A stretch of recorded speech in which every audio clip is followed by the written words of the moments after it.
Jeg stak af hjemmefra som 13-årig, og jeg løb ind på Christiania, fordi at jeg kom der rigtig meget i min hverdag og min fritid. Og det endte så med, at der kom en mand hen til mig og spurgte, om jeg ikke ville med over i hans butik og have noget varme, fordi han kunne se, at jeg frøs. Og jeg kom ind til ham, og ja, der kunne jeg få lov til at sidde og slappe lidt af og få lidt tryghed og varme.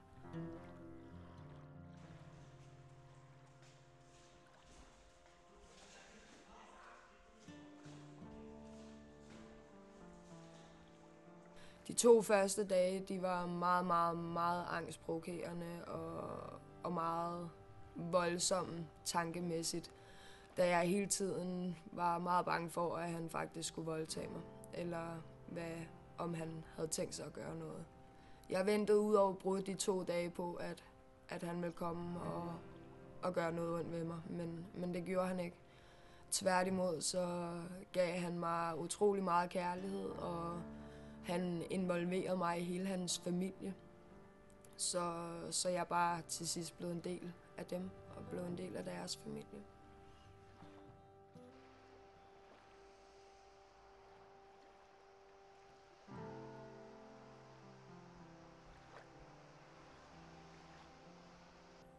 Jeg mistede rigtig mange ting. For det første mistede jeg jo til dels det vigtigste i mit liv, og det var jo mine små søskende. Da jeg valgte at løbe hjemmefra, der kunne jeg jo ikke tage dem med. Så det var meget svært for mig at skulle tage en beslutning om at redde mig selv, for at skulle efterlade mine 2 små søskende. Så det vil jeg sige, det var det, jeg mistede.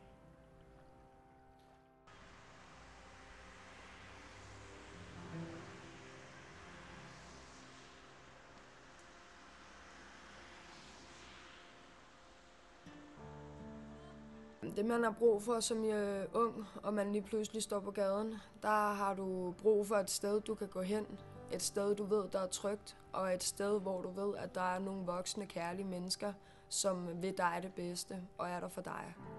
Man har brug for noget stabilitet, og man har brug for ro. Man har ikke brug for at skulle gå rundt på gaden og finde ud af, hvordan man får penge til at få mad.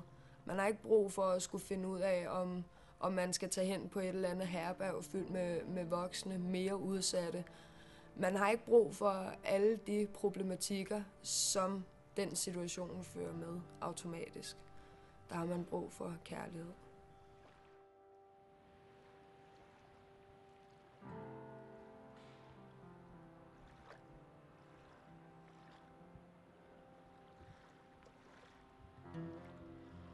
Jamen, det er jo sådan noget der med, hvordan får jeg mad?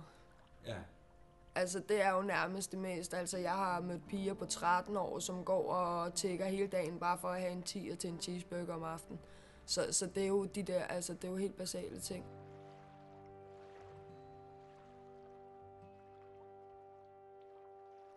Vi kan som samfund se det her som et fælles ansvar og et fælles problem for vores fremtid.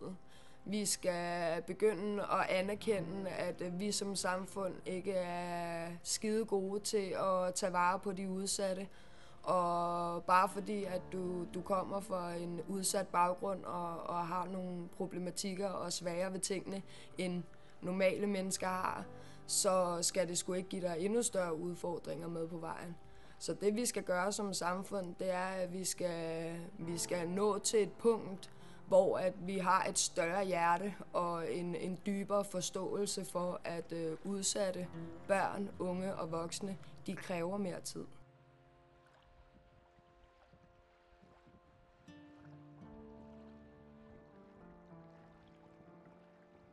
Jeg kan erindre, da jeg selv havde det rigtig skidt og var ung og delvis var på gaden, der havde jeg gået i mange dage og blevet ved med at konstatere over for mig selv, at jeg aldrig ville blive til noget.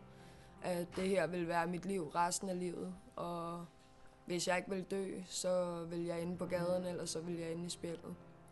Og samme aften, som jeg havde gået og tænkt de tanker i rigtig mange dage, der gav jeg sjovt nok en hjemløs en 10'er. Og den hjemløse mand, han kiggede op på mig og sagde, at nu var verden en engel rigere. Og da jeg fik den kommentar fra den hjemløse mand, som sad og rystede af kulde med sin lille hund på skødet, der gav det mig et drive til, at jeg skulle få opbygget en energi, så jeg kunne hjælpe alle de mennesker, der ikke selv havde den energi. Så det er de mindste ting, der kan gøre den største forskel.